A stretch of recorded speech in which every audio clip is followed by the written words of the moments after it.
Hey there, so today we have another review, and this is a beer from Civil Society from Jupiter, Florida. They are the best known New England IPA producer in Florida. This was just picked up at GB's Bottle Shop, recommended by one of the retail associates. I mean, one of the people, bartenders that works there. Right. He had a great recommendation last time with the Southern Grist's Berry Imperial Berliner that I tried. That's absolutely fantastic. So digging into this one, 7.8%. Citra, Idaho 7, Cashmere, Chinook.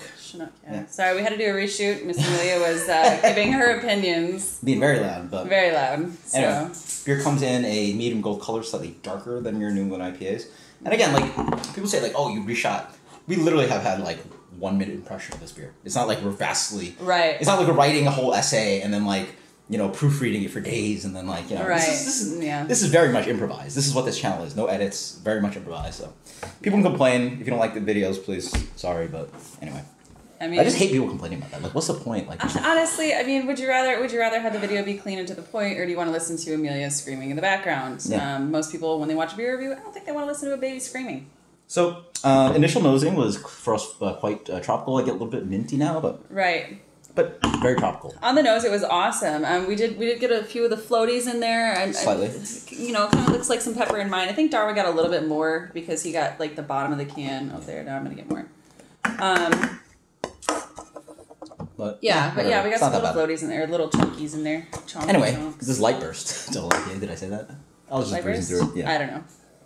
So this is familiar New England IPA aroma, right? Yeah. Navel orange. Yeah. Mango. Ripe grapefruit. Peach. Kumquat. Yeah. Tangerine. Mm-hmm. And the palate. That's warmed up. Yeah, it's warmed up a little bit. Yeah. Initially, we were getting a lot of this aspirin-y kind of flavor. It's still there. Yeah. I think it's still there a little bit. Sometimes the chalkiness is on the back end. This one has a middle chalky / aspirin dry flavor. Yeah, but it's it really tastes like, have you ever had I can't think what they're called. They're the little packets. Oh my God, I just got a big whiff of it. Oh. Yeah. They're the little packets, of powdered aspirin that you just... Yeah.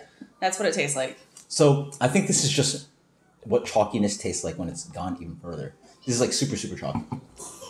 So they really bumped up the chloride, I guess, on this one. It's whoa. Yeah. Yeah. I don't know. I guess.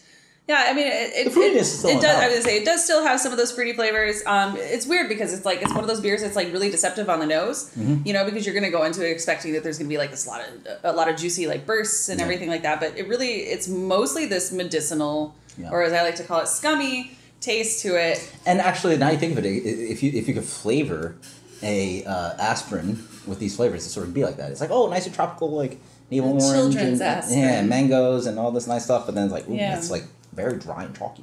Yeah, and it's weird because it really does linger on the back of my throat, like an aspirin. What's your final pressure rating on this one? I don't know. You said that this would be a beer that I would really like. I'd have to say I honestly don't like it. They recommended it. Yeah, I know. I don't really like it all that much because of that super medicinal aspirin flavor. Mm-hmm. Of course, I'm going to drink the beer because it's not god awful. No. It's not Bud Light Orange, so there's that. Or the Clamato. Mm-hmm. I've had worse things. Is my point. Sure. Not one that I would probably buy again. Definitely not one that I could ever drink a pint of. Unless I'm already slightly intoxicated. I would avoid a pint of this one for sure. Oh yeah, it's too much flavor. Unless you have a good palate cleanser, like some oyster crackers or We're at 8 pretzels. ounces on this one. A little much. I would go flight. I'll go 4 ounces to 6 ounces. Yeah. It's just got a lot of really strong, flavor, but not the kind of strong flavor that you would look for in an IPA. Sure. That being said, I'm gonna go ahead. I'm gonna give this an 84, and that really sucks. It's just I normally love my New England IPAs. This is probably one of my least favorite New England IPAs I've ever had. So just because of that really strong. But we just did the Terrapin, and that counts as a New England IPA. That doesn't count. That was a pale ale. So this is a proper New England IPA that we don't like. Right. I've been way worse than this, and honestly, it's piney as it warms up. Yeah, that's what we're smelling. The mintiness of it. Mm-hmm. But anyway, I tend to overrate New England IPA. I feel sometimes, and especially now, it's just there's so few good ones out there as there's more and more being produced, and we've had good ones from Civil Society, but I feel appropriate when you have one that's just not great. This one, there's way worse. A swing and a miss. Mm-hmm. That's what I'm getting with this one, but it's not awful. No. Yeah. I mean, it still does have a lot of rich flavor that I like in a New England IPA. That's just way overpowered by this. Yeah, I'm gonna give it a good 85 because the really terrible ones I get like 70 something, maybe low 80s or something like that. 85 on this one. So it's just like, you know, and some people, you know, this beer actually, I think I looked it up. This beer gets like a 407 or 401. Hey, I've said it before. You're nicer than I am. Yeah, but like that's high rating on Untappd. Like, geez, if we're getting 85, that should be like a 3.7 on Untappd. Honestly, I feel like a lot of Untappd ratings though are just like because of the brewery. The juice boys love it, and they don't care. And like we're actually trying to be critical here about like some flavors that we're tasting. Yeah, I mean, I think if you were to remove the label and not tell people what brewery this was from, like I think that would really change a lot of people's not as much. You'd be surprised because they see the haze. They see the haze, and so good example of that actually is we were at GB's for their blind tasting of. That was fun. The one that won was not the best one, at least in my opinion. Is someone, right. It was. I mean, you guys could take my authority as I think of myself as a decent. I think it was my second rated or third rated though.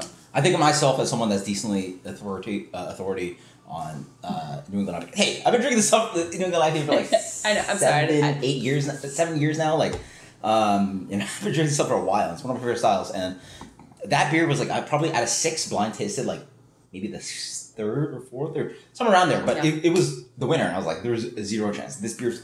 And you know why? It was just the haziest. The single sided beer was just the haziest. I think people knew who it was though. No, they were blind on it.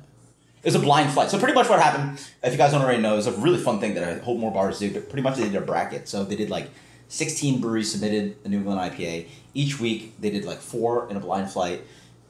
One wins, and then so now you have 6 beers. And so now you have the finals of that bracket, and like each week's best beer goes against each other in a blind flight. Yeah, I remember that. That was cool. It was fun as hell. I mean, it was really we'll have to do it again this year. Well, I don't know if it's Oh yeah, because it's usually in July, isn't it? Who knows? It's like June or July. It might have been July. I think it was July. Either way, until next time, guys. Cheers. And hey, maybe we'll do it. Maybe we'll pick up a bunch of New England IPAs and do them blind. I don't know. Yeah, I mean. But then again, a lot of them are draft only. Who knows? Long conversation. You guys already got the rating. For my editing sake, I got an 85. You got a 83. Until next time, guys. Cheers.